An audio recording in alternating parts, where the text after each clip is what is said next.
사랑하는 성도 여러분, 주님의 은혜 가운데 2021년 첫 주를 잘 보냈습니까? 오늘도 바이블 스터디 유튜브 동영상을 통하여 변함없이 사랑하는 여러분들과 다시 대면하면서 하나님의 생명의 말씀을 가지고 상호간에 또 하나님의 은혜를 공유할 수 있는 또 아름다운 소중한 시간을 허락하신 하나님 앞에 감사를 드립니다. 이 시간에도 하나님께서 우리들 각자를 위해서 예비하신 풍성한 은혜가 하나님의 말씀을 항상 사모하며 갈급해하는 여러분들의 각자의 심령 가운데 충만하게 임하시기를 간절히 기대하면서 오늘의 성경 공부를 진행하도록 하겠습니다.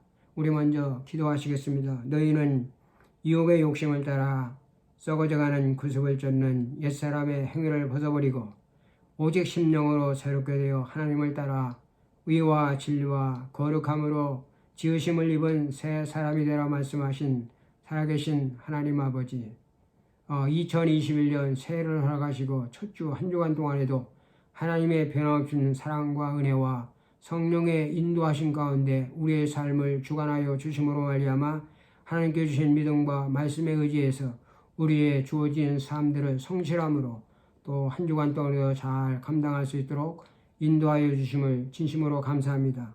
이 시간에 하나님의 은혜를 또 우리가 감사하면서 또 하나님의 말씀을 배우고자 하나님의 말씀을 듣고자 유튜브 동영상에 모였습니다. 살아계신 성령이여, 이 시간에도 우리와 함께 하시고 우리의 마음을 열어주시고 진리의 영으로 우리의 심령 가운데 가득 차게 하셔서 하나님의 말씀을 들을 때에 그 말씀이 잘 깨달아 알 수 있도록 도와주시며 또 깨달은 말씀과 우리의 믿음이 연합돼서 성령의 아름다운 열매가 우리의 심령과 우리의 삶의 현장 속에 그대로 나타날 수 있도록 인도하여 주옵소서. 살아계신 성령께서 이 시간에도 처음부터 마칠 시간까지 우리의 모든 것들을 인도할 줄 믿사옵고 사랑이 많으신 예수님의 거룩하신 이름으로 간절히 기도합나이다.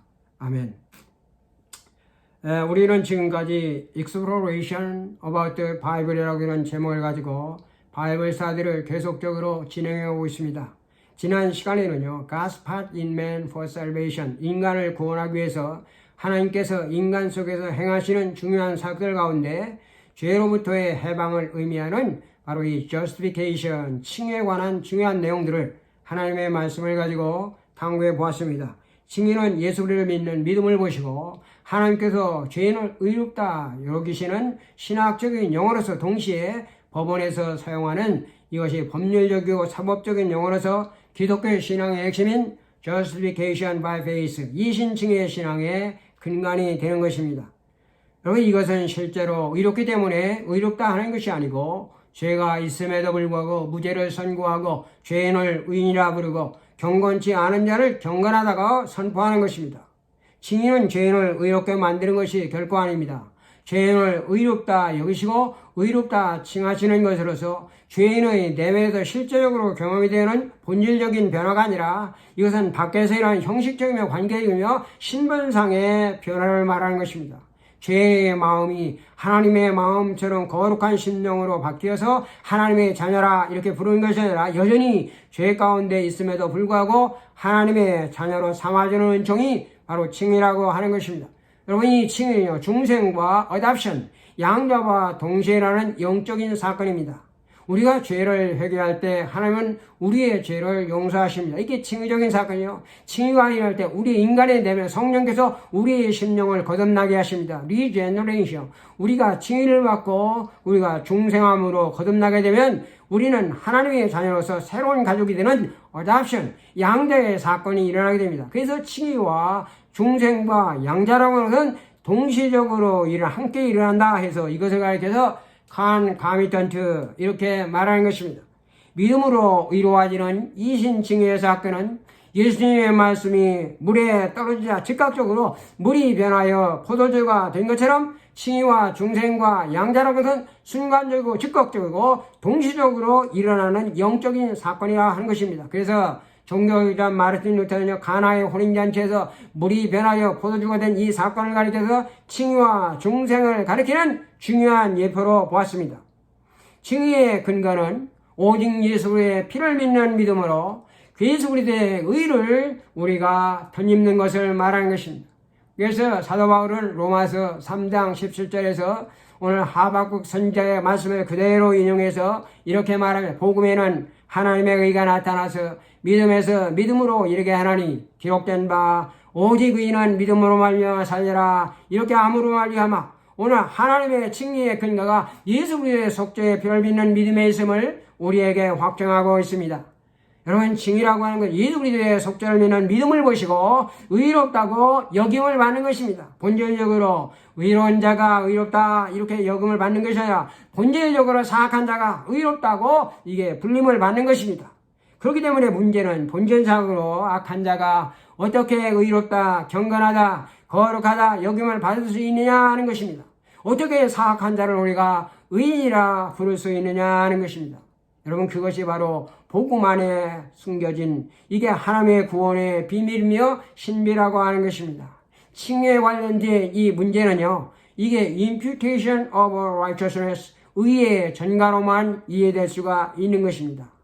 오늘 이사야서 현재는요, 53장, 이사야서 53장 6절에서 고난받으시는 예수 그리스도를 예언하면서 예수 그리스도에게 양우리의 모든 죄를 담당시켰다 이렇게 기록하고 있는데요. 여기 우리의 모든 죄를 담당시켰다라고 하는 이 말씀을 담당시켰다라고 하는 것은 짊어지게 하셨다고 하는 것입니다. 이 짊어지게 하셨다고 하는 것이 바로 imputation, 전가라고 하는 것인데요.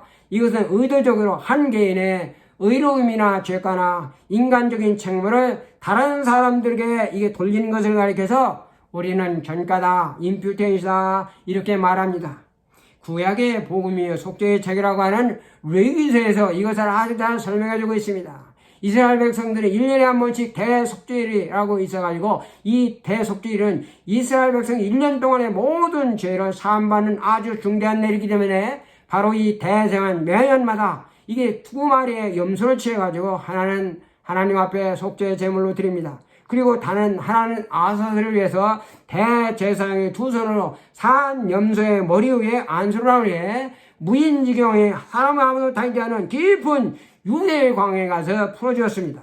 여기서 안수라고 하는 것은요, 이스라엘 자손의 모든 불의와 죄를 그들을 대신해서 염소에게 전가시켜 죽게 함으로 말미암아 속죄받는다 하는 것을 의미하는 것입니다. 이것은 인간의 죄를 동물에게 전가시키는 행위로서 전가받은 동물이 인간을 대신해서 심판을 받아 죽는 것입니다. 이와 동일하게 하나님께서는 인간의 죄를 예수님께 다 전가시킴으로 말미암아 예수님이 죄인이 되었고 의인임에도 죄인처럼 되었다는 것입니다. 본질상 죄인은 아니지만 인간의 죄가 전가되어 죄인이 된 것이라고 하는 거죠. 반대로요, 예수님의 의는 죄를 전가 인간에게 역으로 전가가 되는 것입니다. 인간의 죄를 예수님께 전가시키고 예수님의 의가 우리에게 전가된 것입니다. 그것이 바로 예수님의 피로 세우신 하나님의 죄사함의 약속을 믿는 자들을 의롭다 하시는 하나님의 칭이라고 하는 것입니다.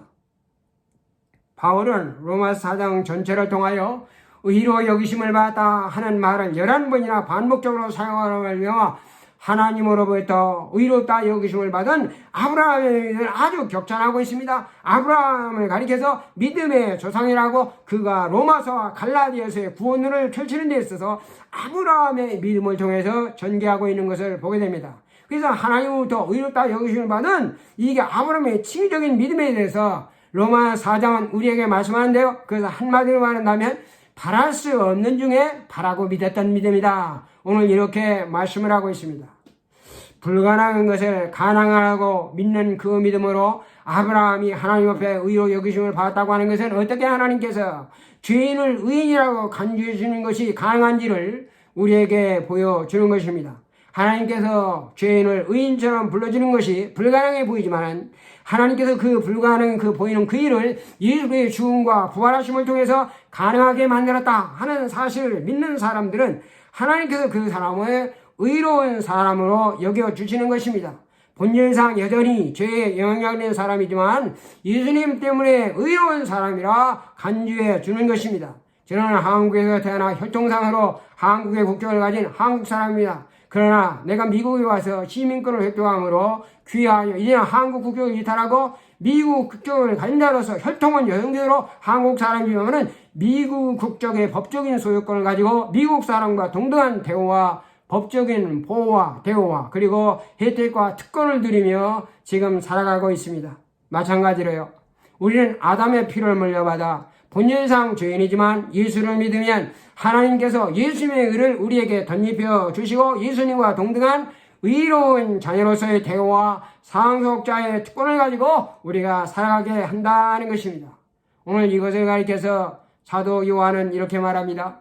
영접하는 자 곧 그 아들의 이름을 믿는 자들에게는 하나님의 자녀가 되는 권세를 주었으니 이는 저를 믿는 자가 저는 혈통으로나 육적으로나 사람의 뜻으로 나지 아니하고 오직 하나님께서 난 자들이라 이렇게 말씀을 하고 있어. 요약하면은요, 칭이라고 하는 것은 우리의 죄 때문에 내어짐이 되고 또한 우리를 의롭다 하시기 위해 살아나신 예수를 믿는 사람은 하나님께서 더 이상 죄인으로 여기지 아니하고 의인으로 간주해 주시는 것입니다. 본질상 죄인이지만은 예수 그리스도의 십자가로 인하여 그와 함께 옛사람은 죽어버렸고 예수 그리스도의 부활하심으로 말미암아 그와 함께 하나님의 형상을 따라 거듭난 새 사람이 되었으므로 이제는 예수를 믿는 사람은 하나님께서 마치 의인처럼 여겨주시고 의인처럼 대우해 주신다 하는 것입니다. 이것이 바로 칭이라고 하는 것입니다. 이제 정직하게 구원을 구하는 사람 안에서 행하시는 하나님의 두 번째 사역으로 중생의 리제너레이션에 관한 말씀을 공부하도록 하겠습니다. 이제 우리 함께 성경으로 들어가서 요한복음 3장 1절부터 8절의 말씀을 찾아 함께 읽도록 하겠습니다. 이 말씀을 제가 여러분들을 위해서 봉독해 드리겠습니다. 바리새인 중에 니고데모라는 사람이 있으니 유대인의 지도자라. 그가 밤에 예수께 와서 이르되 랍비여 우리가 당신은 하나님께서 오신 선생인 줄 아나이다. 하나님이 함께하지 아니하시면 당신이 행하시는 이 표적을 아무도 할 수 없음이니이다. 예수께서 대답하여 이르시되 진실로 진실로 내게 이르노니 사람이 거듭나지 아니하면 하나님의 나라를 볼 수 없느니라. 니고데모가 이르되 사람이 늙으면 어떻게 날 수 있사옵나이까? 두 번째 모태에 들어갔다가 날 수 있사옵나이까? 예수께서 대답하여 이르시되 진실로 진실로 내게 이르노니 사람이 물과 성령으로 거듭나지 아니하면 하나님 나라에 들어갈 수 없느니라. 육으로 난 것은 육이요 영으로 난 것은 영이니 내가 내게 거듭나야겠다는 말을 놀랍게 여기지 말라. 바람이 임으로 불되 네가 그 소리를 들어도 어디로 와서 어디로 가는지 알지 못하나니 성령으로 난 사람도 그러하니라. 아멘. 오늘 이 본문의 말씀은요, 믿는 자들에게 잘 알려진 니고데모와 예수님과의 영생에 관한 대화의 말씀이 되겠습니다. 오늘 여기에 니고데모라고 하는 사람이 나와요. 바로 이 니고데모라고 하는 사람은 바리새인으로서 유대인들의 율법에 아주 정통한 사람이었어. 그는 유대의 율법에 정통한 사람으로서 오늘 이스라엘 백성들의 율법을 가르치는 이게 선생이었다. 그러므로 말미암아 이 유대 사회 가운데도 아주 지도자적인 위치에 있던 사람이었어요. 특별히 그는 유대 사회 최고의 재판권을 가진 종교적이고 정치적인 자치적인 사내들인 공회의 이 의원으로서 아주 중요한 직책을 가지고 있는 사람이었습니다. 그러나 그는 영적으로 종교적으로 깊은 경제에 이른 사람이었습니다만은 영생과 구원에 관한 확신을 갖지 못했던 사람이었습니다. 유대인들은 영생과 천국과 그리고 구원에 관한 궁극적인 관심을 그들은 다 가지고 있습니다. 그래서 예수님은 공생애에 갔더니 유대 사회에서 천국의 복음을 가르쳤고 특별히 오늘 그의 가르침의 총체적인 요약으로 천국의 대헌장이라고 말하는 이 산상보훈을 통하여 천국과 구원과 영생에 관해서 집중적으로 말씀을 하였습니다. 그래서 예수님의 가르침, 예수님의 공생애 때 만났던 많은 사람들 가운데 오늘 이 부자 청년이 나오죠. 부자 청년도 부자에 관한도 율법에서도 한결같이 예수님께 이구영성으로 동일한 질문을 했습니다. 선생님이여, 내가 무엇을 하여야 영생을 얻으리까? 다시 말한다면 내가 어떻게 해야 구원을 얻겠습니까? 내가 어떻게 해야 천국에 들어갈 수 있습니까? 라고 하는 질문을 하였습니다. 니고데모조차도 직접적으로 내가 무엇을 해야 영생을 얻으리까? 질문을 하였지만 예수님과의 대화의 양상을 볼 때 그의 궁극적인 관심 또한 영생에 있었음을 우리가 짐작할 수가 있어요. 니고데모는 항상 영생에 대한 관심과 궁금증을 가지고 오늘 이 문제를 다른 사람과 아무런 방해 없이 예수님과 단둘이 진지한 대화를 나누려고 의도적으로 밤중에 예수님을 찾을 만큼 신앙적으로 아주 열심히 있는 사람이었습니다. 니고데모는요, 영적인 갈급함을 채우기 위해서 신앙의 참진리와 깨달음을 갈구하는 참된 구도자였다 하는 것입니다. 오늘 니고데모에게 말합니다. 니고데모가 예수님께 라비여, 우리가 당신은 하나님께로서 온 선지자인 줄 우리가 아나이다. 하나님이 함께하지 않으면 당신이 행하시는 이 표적을 아무도 할 수 없습니다. 이렇게 예의를 갖춘 말로 이렇게 다가오는 니고데모를 향하여 오늘 예수님께 그의 중심을 꿰뚫어 보시고 단도직입적으로 니고데모야, 내가 진실로 내게 이르노니 사람의 물과 성령으로 거듭나지 않으면 하나님 나라에 들어갈 수 없느니라 하면서 세 번에 걸쳐서 거듭나야겠다 강조적으로 말씀을 하였습니다. 내가 거듭나였다 그러나 you must be born again에서 must라고 하는 것은 절대적인 필요성을 의미하는 것으로 거듭나는 것을 해도 되고 하지 않아도는 이게 선택 옵션의 문제가 아니고 반드시 하지만 안 되는, 거듭나면 살고 거듭나지 않으면 죽을 수밖에 없기 때문에 이것은 절대적으로 해야만 되는 이것이 absolute 절대적인 명령이라고 하는 것입니다. 사람은 반드시 물과 성령으로 거듭나지 않으면 하나님 나라에 들어갈 수 없지만은 물과 성령으로 거듭나야만이 하나님 앞에 들어가는 거죠. 물과 성령으로 거듭나지만 아무도 하나님 나라에 들어갈 수 있는 길이나 방법이 없는 것입니다. 여기서 말하는 이 born again, 거듭난다라고 하는 것은 예수님께서 제일 먼저 사용하신 용어가 되겠습니다. 이것은 본래 의미를 벗어나서 오늘날 전혀 다른 의미로 남용되고 오용되고 있는 것을 많이 봅니다. 오늘날 솔선수범을 해야 되는 사회 지도층에 있는 많은 사람들이 국민의 의무와 책임을 모범적으로 실천하지 않은 문제를 비판하는 부정적인 언어로서 노블레스 오브리주라고 하는 말이 있습니다. 여러분, 이들은요, 자신의 부도덕적이고 비인류적인 잘못된 지난날의 잘못된 행위를 철저히 반성하고 지금까지 지냈던 생각과 마음의 일자를 완전히 바꾸고 새로운 마음으로 살아가겠노라고 이번 일을 계기로 신기일전하여 내가 거듭나겠다 하는 말을 많이 하는 것을 우리가 듣게 됩니다.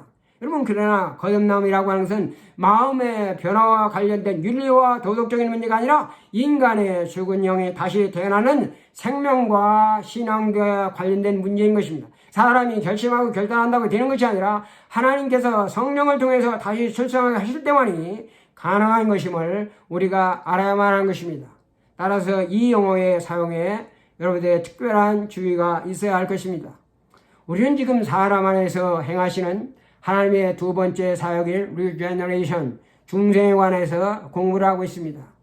여러분, 리제너레이션, 중생이라고 하는 것은 다시를 가리키는, 어게인, 다시를 가리키는 헬라어 파룬이라고 하는 뭔가 투비, 존재한다고 하는 이게 예네시스라고 하는 두 단어가 이 복합대로 합성된 것으로서 문자적으로 보면 투비 어게인, 다시 태어나는 것을 말합니다. 이것을 리프로덕션, 재생을 의미하는 것이요, 리스토레이션, 회복을 의미하는 것, 이게 문자적인 의미예요. 그러나 신학자들과 성경의 해석 주석가들은 이 용어를 도덕적이고 영적인 변화를 의미하는 것으로서 해석함으로 말이요, 이것을 가리켜서 이게 거듭나는 것이다. 이게 born again, 거듭나는 것이다. 베드로전서 1장 23절에도 너희가 거듭난 것이 썩어질 씨로 된 것이 아니라 항상 살아있고 있는 하나님의 말씀으로 된 것이라는 것처럼 이 거듭나는 것이다. 이게 born again으로 설명을 했어요. 이것은 born of God, 하나님으로부터 태어나는 것. 그래서 요한복음 1장 13절 하나님으로서 난 자라, 이 요한복음 13절 그렇게 말하죠. 성령으로 태어난 자, born from the born of the Holy Spirit. 이게 요한복음 3장 5절 6절에서 예수님께서 막 성령으로 태어난 것이다. 이것은 사망에서 생명으로 옮기는 것이다. 이렇게 그들이 번역을 하고 있습니다. 예수님은 니고데모와의 대화에서 이 단어를 위로부터 태어나는 것이다, to be born from, 이렇게 사용을 하였습니다. 오늘 이 말을요, 사도 요한과 사도 바울 또한 중생할 때 성령에 일어나는 이러한 변화를 가리켜서 믿음에 의한 칭의와 양자시에 일어나는 변화와 아주 유사한 것으로 이렇게 설명을 했습니다. 그래서 요한은 이렇게 말합니다. 영접하는 자, 곧 그 이름을 믿는 자들에게는 하나님의 자녀가 되는 권세를 주었으니 말합니다. 오늘 사도 바울도 말해요. 그런즉 그리스도 안에 있으면 새로운 피조물이라. 고린도후서 5장 17절에 말씀합니다. 범죄와 육체의 무할죄로 죽었던 너희를 하나님이 그와 함께 살리시고 우리의 모든 죄를 사하시며, 그래서 2장 13절에 말함으로 말하여 구원의 유일한 조건으로 믿음임을 우리에게 강조를 하고 있습니다. 이 중생이라고 영어는요, 신약에서 딱 2번만, 신약 성경에서 2번만 이것이 나타나고 있습니다. 그 첫 번째 사용은요, 오늘 예수님께서 장차와의 상교용 안에서 예수님이 제자들과의 주고받는 대화 가운데 나타납니다. 오늘 마태복음 19장 23절에 보면요, 거기서 예수님은 제자들에게 내가 진실로 진실로 너에게 이르니 세상이 새롭게 되다, 여기서 새롭게 되어 인자가 자기 영광의 보좌에 앉을 때에 나를 따르는 너희도 12보좌에 앉아 이스라엘 12지파를 심판하리라 함으로 말미암아 이게 새롭게, 세상이 새롭게 된다. 여기서 이것이 중생을 의미하는 것입니다. 이 두 번째 사용은요, 중생의 시침과 성령의 새롭게 하심에 의해서 구원자들 가운데 나타나는 그 결과에 대한 사도 바울의 설명 가운데 이것이 나타나고 있습니다. 여러분, 이 중생의 시침이라고 하는 것은요, washing of regeneration이라고 하는 것은 영적인 쇄신을 의미한 spiritual renovation, 영적인 쇄신을 상징하는 이게 세례 의식을 암시하는 것입니다. 성령의 새롭게 하심은요, 중생의 기본적인 사역과 그것에 잇따르는 완전 성결의 사역을 의미하는 것입니다. 중생에 관련된 것으로서 이 새롭게 하심은요, 인간이 창조해 갖고 있던 하나님의 본래의 형상으로 회복하는 최초의 형태를 복구하는 것을 의미하는 것으로 하나님께 전적으로 헌신한 인간 삶의 본래의 목적을 이게 복구하는 것을 의미하는 것입니다. 그래서 사도 바울은요, 다음과 같이 결론합니다. 하나님을 따라 의와 진리와 거룩함으로 지으심을 입은 새 사람을 입어라. 고린도 에베소 4장 24절에서 말씀합니다. 새 사람을 입었으니 이는 자기를 창조하신 자의 형상을 따라 지식에까지도 새롭게 하심을 입은 자 되니라. 고린도서 3장 10절에서 사도 바울이 말씀하고 있는 것입니다. 사람은 중생할 때 새롭게 되고 새롭게 창조되며 그것에 뒤따르는 지식과 의와 거룩이라 하는 것은 중생에 따르는 결과라고 하는 것입니다. 그러면 중생한 자는 완적인 내적인 거룩과 의의 새 사람을 입어야만 하는 것입니다. 그래서 신약 성경에서 딱 2번만 이 새롭게 하심이라고 하는 용어가 디모데 3장 5절에서 처음으로 나오는데, 리뉴잉이라고 하는 것은 성령의 새롭게 하심으로 이렇게 사용하고, 한 번은요 로마서 12장 2절에서 이렇게 말합니다. 마음에 새롭게 하심으로 너의 마음을 새롭게 함으로, 이 2번을 발견드린 것에 우리가 주목을 해야 되요. 이 전자 디도 3장 5절에서는요 새롭게 하심, 리뉴잉이라는 것은 리제너레이션, 중생을 의미하는 것입니다. 그러나 로마서 12장 2절의 말씀은요, 마음을 새롭게 함이라고 하는 것은 완전 성결시의 성령의 결과로 일어나는 이게 트랜스포메이션, 이것을 변화를 말하는 것입니다. 일반적으로 사람에게는요 3가지의 탄생이 있다고 합니다. 첫 번째는 이게 육체적인 탄생, 피지컬 버스로서 이것은 어머니의 모태를 통한 바이올로지컬 버스, 이게 생물학적인 탄생으로 이것을 가리켜 제1의 탄생이라고 말합니다. 그래서 주님께서 니고데모에게 네가 거듭나였다 할 때 니고데모가 어떻게 사람이 천국에 들어 거듭나 말씀할 때 니고데모가 말합니다. 사람이 들기면 어떻게 어머니의 모태에 다시 들어가서 날 수 있게 날 때, 여기 2번째 모태에 들어갔다라고 하는데, 이 모태라고 하는 이 모태적으로의 출생을 하기 위해서 제1의 탄생이다, 이렇게 말한 것입니다. 2번째는 이성적인 탄생, rational birth. 이것이 이성적인 탄생, 이것은 청소년기에 이루어진 이게 멘탈, 정신적인 이러한 탄생으로 제1의 탄생과 대비되는 말로, 이것은 이 장자크 루소라고 하는 사람이 그에 적어서 에밀리안 책에서 이렇게 말합니다. 우리는 2번 태어난다. 한 번은 생존하기 위해서 태어나고 다른 한 번은 생활하기 위해서 태어난다고 한 데서 유래된 것으로, 이게 첫 번째 탄생인 육체적인 탄생과 2번째 탄생은요 자각하는 정신적인 탄생을 의미하는 것입니다. 마지막으로 이게 스피리추얼, 영적인 탄생이 있습니다. 여러분, 예수님께서는 오늘 니고데모에게 거듭나야 되겠다, 거듭나야 한다라고 언급하신 이 신앙적 리저스 버스, 이 신앙적인 탄생으로 정신적이고 육체적인 탄생과 재정렬은 성령에 의한 탄생, 즉 이것이 이게 리제너레이션, 중생을 의미하는 것입니다. 중생으로 우리가 다시 태어나는 이 거듭난 본 어게임이라고 함으로 말이요 하나님으로부터 새로운 탄생, 즉 신생을 의미하는 것입니다. 그래서 거듭난 중생한 자는 하나님의 자녀로서 하나님을 아버지라 부를 수 있는 하나님의 가족이 되는 것이다. 믿음으로 거듭난 자들 즉각적으로 하나님의 새로운 가족으로 하나님의 양자가 되는 것입니다. 그래서 사도 요한은 이것을 가리켜서 영접하는 자, 곧 그의 이름을 믿는 자들에게는 하나님의 자녀가 되는 권세를 줬으니 이는 혈통으로나 육적으로나 사람의 뜻으로 나지 아니하고 오직 하나님께서 난 자들이라고 이렇게 말씀을 하고 있습니다. 여러분, 거듭남이라고 하는 것은 옛사람과 옛행위와 옛행위의 습성을 버려버리고 새 사람과 새로운 마음으로 새로운 시작과 이게 뉴 스타팅, 뉴 비긴을 의미하는 것입니다. 이것이 거룩하고 이롭고 성결한 삶을 향한 새로운 시작을 의미하기 때문에 우리는 이것을 가해서 이니셜 sanctification, 초기적인 성화라고 부르며 이것에 뒤따른 지속적인 성화의 삶을 통해서 성취되는 신앙적 체험을 우리는 온전한 성화다, entire sanctification 이렇게 부르는 것입니다. 이 양자의 관계를 이니셜 sanctification, 초기적인 성화, 이 중생과 온전한 성화에 관한 이 관계에 대한 비유를 흔히들 우리 사람들은 결혼으로 이렇게 비유를 학자들 간에 결혼으로 이렇게 비유를 합니다. 여러분, 결혼과 관련된 두 가지의 용어가 있습니다. 하나는요, 결혼식이 있잖아요. 이거 웨딩 세리머니, 이게 웨딩 마치 결혼식이 있고요. 다른 하나는 이게 메리지라고 하는 결혼 생활이 있습니다. 여러분, 결혼식이라고 하는 거, 웨딩 마치 결혼식이라고 하는 것은 혼인을 위한 성실한 예식으로 하객들이 보는 앞에서 일생 동안 오늘 우리가 한 몸이 되어 일생 동안 동고동락할 것을 사람들 앞에 엄숙하게 선언하는 것, 단 일생에 한 번만 가질 수 있는 이 엄숙한 예식이 결혼 예식이라고 하는 것이 반면에요. 결혼 생활이라는 결혼 예식이 마친 그 뒤부터 두 사람이 결혼식에 증인들 앞에서 선포한 서약대로 순교를 지키며 일생 동안 매일매일 희노애락을 같이 겪어가면서 검은 머리가 파뿌리가 될 때까지 함께 삶을 같이 누리며 살아가는 생활이 바로 메리지라고 하는 것입니다.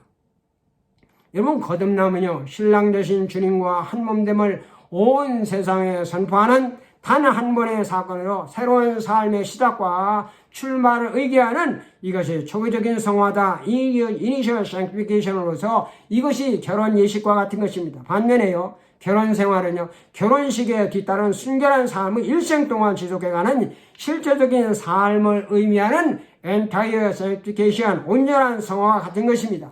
이 초기의 성화는 시작으로 초기의 성화는 시작을 의미하는 것은 순간적인 것이며 온전한 성화는 완성으로 지속적이며 점진적인 과정을 의미하는 것입니다. 그래서 중생은요, 칭의와 양자와 초기적인 성화와 동시에 일어나는 은혜의 경험이 바로 중생이라고 하는 것입니다. 우리가 모두가 이 모든 것이 한꺼번에 동시에 일어나기 때문에 우리는 이것을 가리켜서 concomitant다 이렇게 말하는 것입니다. 여러분, 칭의라고 하는 것은요, 믿음으로 말미암아 죄인임에도 불구하고 의인으로 여기시는 외적인 신분상의 변화가 칭의라고 하는 거예요. 중생은요, 성령께서 칭의한 자들을 죄들을 씻겨내어 마음을 새롭게 하는 내적인 변화가 이게 중생이 되는 거예요. 양자는 믿음에 의해서 하나님의 자녀로 새로운 가족이 되는 것을 말하는 것입니다. 초기적인 성화라고 하는 것은 성령의 도움으로 말미암아 거룩하고 의롭고 성결한 삶을 향한 새로운 뉴 스타팅, 새로운 새 생활의 출발을 의미하는 것. 이 모든 사건이 동시에 일어납니다. 우리가 의롭다 여김을 받는 순간 영적으로 다시 태어나게 되고 하나님의 자녀가 되고 거룩하고 의롭고 성결한 삶이 한꺼번에 동시에 일어난다는 것이죠. 그러나 그 경험은 각자 다른 것입니다. 여러분, 칭의는요, 우리의 죄들의 용서와 신분적인 관계의 변화에 있어서 하나님께서 우리를 위해서 행하시는 사역으로 하나님 앞에서 의로운 자다 이렇게 의로운 자로 서게 하는 것입니다.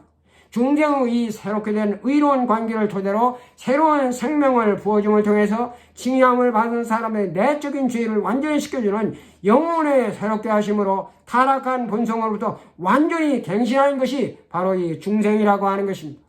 양자는 칭의와 중생으로 인한 하나님의 자녀의 특권을 회복하는 것이 바로 양자라고 하는 것입니다. 이 칭의의 필요성은요, 죄 때문에 있는 거예요. 중생의 필요성은 우리의 디비리티, 이게 부패성 때문에 있는 것이고, 양자의 필요성, 잃어버린 특권의 상실함 때문에 있는 것이며, 이 세 가지의 경험들은 본질상으로 다 다르지만은, 그럼에도 불구하고 이들 모두가 동일한 믿음에 의해서 일어나는 행위에 주어지는 것이며, 개인적인 경험에서 한꺼번에 동시에 일어나는 것입니다. 이 중생이라고 하는 것은요, 진리의 말씀을 통해서 성령을 통해서 일어나는 것입니다. 오늘 성령께서는요, 수단들을 우리가 사용해서 인간들을 구원하십니다. 예수의 형제 야고보는요, 그의 피조물 중에 우리로 한 첫 열매가 되게 하시려고 자기의 뜻을 따라 진리의 말씀으로 우리를 낳으셨다고 야고보서 1장 18절에도 말씀합니다. 오늘 성령께서 진리를 중생과 성화를 위한 도구로 사용을 하십니다. 오늘 성경에 그것이 분명하게 말씀을 하고 있어요. 사도 바울은요, 빌립보 두아데라 시에 가서 잘장사 루디아에게 하나님의 말씀을 전할 때에 오늘 성령께서 그녀의 마음을 열어서 바울의 말씀을 따르겠습니다. 오늘 사도 바울은 마귀의 괴계를 너희가 대적하기 위해서 하나님의 전신갑주를 입어라 이렇게 말씀 에베소교회 명령하면서 구원의 투구와 성령의 것, 곧 하나님의 말씀을 가질 것을 명령하였습니다. 사도 베드로도요, 너희가 거듭난 것은 썩어질 씨로 된 것이 아니요 썩지 아니할 씨로 된 것이 살아있고 항상 있는 하나님의 말씀으로 되었느니라 함으로 말하며 하나님의 말씀이 중생의 매개체임을 우리에게 설명하였습니다. 오늘 히브리서 기자는요, 하나님의 말씀은 살아있고 운동력이 있어서 좌우의 어떤 것마도 예리하며 혼과 영과 관절과 골수를 찔러 죽이게 하며 우리의 마음의 생각과 뜻을 감찰한다고 히브리서 4장 10의 말씀으로 중생케 하시는 말씀의 능력을 말씀하고 있습니다. 사람을 중생케 하는 데 있어서 하나님은 한편에서는 영혼에 직접적으로 그리고 즉각적으로 행동하시는 반면 다른 한편에서는 하나님은 진리의 말씀을 가지고 진리의 말씀과 연계해서 행동을 하시는 것입니다. 하나님은 사람들을 오히려 진리에 의해서만 거듭나게 하지 않습니다. 그리고 하나님은 사람들 진리 없이 거듭나게도 하지 않으시는 것입니다. 중생은 성령에서 사람의 마음 안에서 일어나는 도덕적인 모랄 체인지, 도덕적인 변화이며 이게 spiritual transformation, 영적인 변화를 말하는 것입니다. 비록 우리의 몸과 마음이 성령에 의해서 영향을 받지만 이 변화는 신체적이나 그리고 지적인 변화가 결코 아닙니다. 중생은요, 인간 본성을 완전히 이게 바꿔버리는 것입니다. 그래서 사람의 새로운 자아를 받는 것이 아닙니다. 사람의 개인적인 정체성은요, 중생한 이후에도 본질에 있어서는 중생 이전과 아주 동등한 것입니다. 사람은 똑같은 지성과 감성과 그리고 의지를 가지고 있습니다. 그러나 이것들은 이전과는 달리 새로운 방향을 지향하는 것이라 합니다. 하나님은요, 그가 첫 창조주에 행하였던 새로운 창조를 결코 바꾸지 않습니다. 그러므로 변화는 타고난 체질 내에서가 아니라 도덕적이며 영적인 본성 안에서 일어나는 근본적인 변화를 말하는 것입니다. 그것이 바로 거듭날 때 사람의 내면 속에 일어나는 이것이 영적인 갱신이 된다 하는 것입니다. 사도 바울은요, 하나님의 은혜로 복음으로 말미암아 구원받은 성도들의 마땅히 행할 이게 마땅한 생활에서 도덕적으로 영적으로 변화된 삶을 살아야 될 것을 강력하게 촉구를 하고 있습니다. 그러므로 형제들아, 내가 모든 하나님의 자비하심으로 너희를 권하니 너희 몸을 하나님이 기뻐하시는 거룩한 산 제사로 드려. 이는 너희의 드릴 영적인 예배라. 너희는 이 세대를 본받지 말고 오직 마음으로 새롭게 함으로 변화를 받아 하나님의 선하시고 온전하시며 기뻐하시는 뜻이 무엇인지를 분별하라고 말씀을 하였습니다. 이제 마지막으로 중생에 관한 잘못된 견해들에 관해서 우리가 살펴보려면 오늘의 말씀을 마치도록 하겠습니다.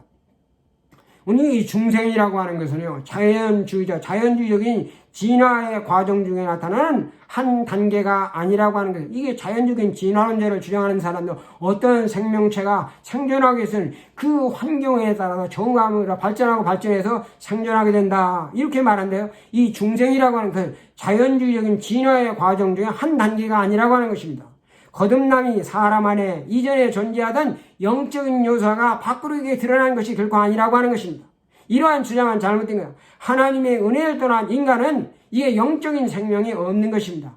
위로부터 오는 능력이 인간의 영 안으로 들어가야만 가능한 것입니다. 이것이 전적으로 새로운 시작이 있어야만 한다고 하는 것입니다.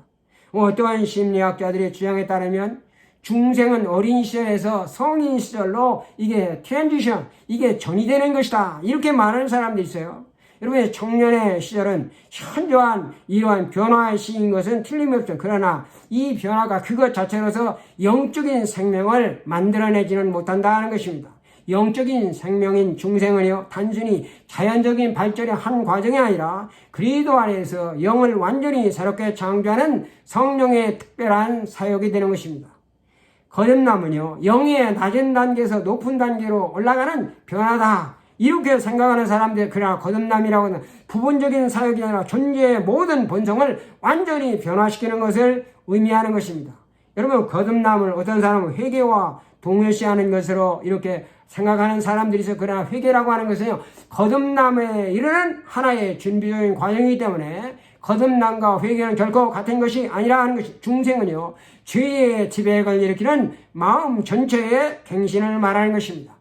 거듭남은, 여러분, 어떤 사람은 물세례다, 물세례를 가리켜도 거듭남이다, 이렇게 동시하는 사람인데요, 이 물세례라고 하는 것은 내적 은혜의 외적인 표현이다. 이것은 out of sign of an inward grace라고 하는 말로, 이게 내적인 은혜에 대한 외적인 표시가 바로 물세례라고 하는 거예요. 거듭남은요, 거듭남은 성령의 세례로서 내적인 심령을 완전히 변화시키기 때문에 내적 은혜의 표시인 내적 은혜에 대한 외적인 표시인 물세례와 결코 동일시해서는 안 된다는 것이죠. 그래서 사도 베드로는 우리에게 이것을 말합니다.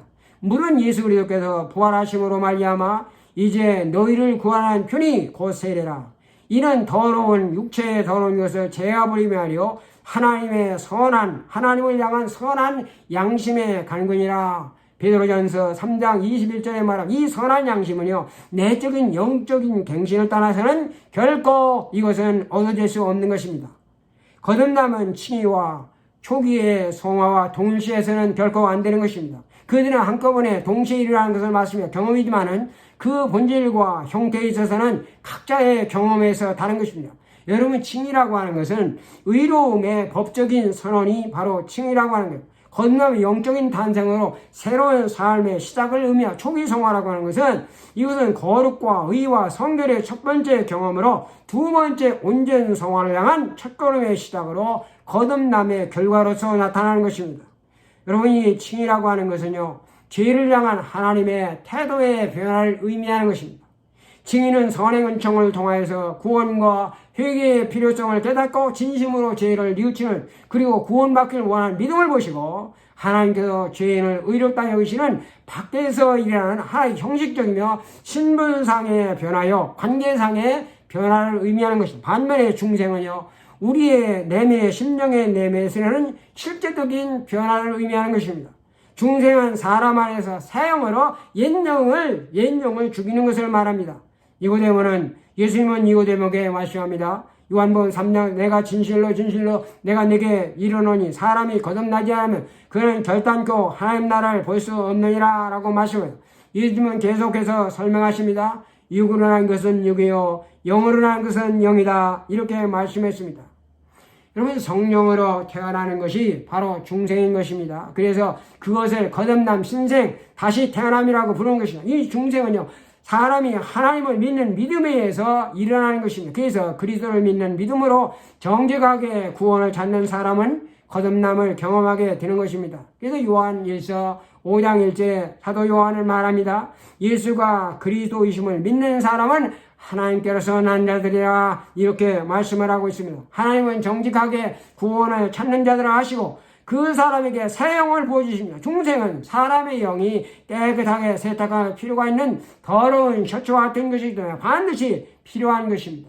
사람이 신생하게 될 때 성령께서 그에게 새로운 영을 함께 부어주시는 것입니다.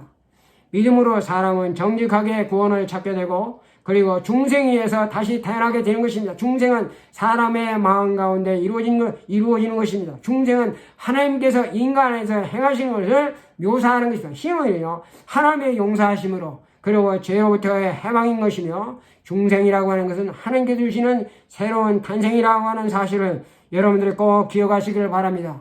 고린도후서 5장 17절은 이렇게 말합니다. 그리스도 안에 있으면 새로운 피조물이라, 이전 것은 지나갔으니 보라 새 것이 되었도다. 이 말씀은 중생과 칭의를 묘사하는 말씀입니다. 우리는 중생과 칭의가 하나님께서 행하시는 것으로 사람이 회개와 믿음으로 정직하게 구원을 찾고 있는가, 그렇지 않은가에 달려 있음을 우리가 기억해야만 됩니다. 사람은요, 어떤 사람이 정직하게 도움을 찾고 있는지, 거짓으로 구하고 있는지 언제나 알 수가 없는 것입니다. 그러나 하나님은요, 결코 실수하지 않으십니다. 오늘도 바이블 스터디에 참석하신 모든 분들에게 우리 주님의 은혜와 축복이 함께 하시기를 간절히 축복합니다. The grace and the blessing of the Lord be with everyone who takes part in this Bible study in Everlasting Gospel Church of the Nazarene. Thank you so much. See you next week.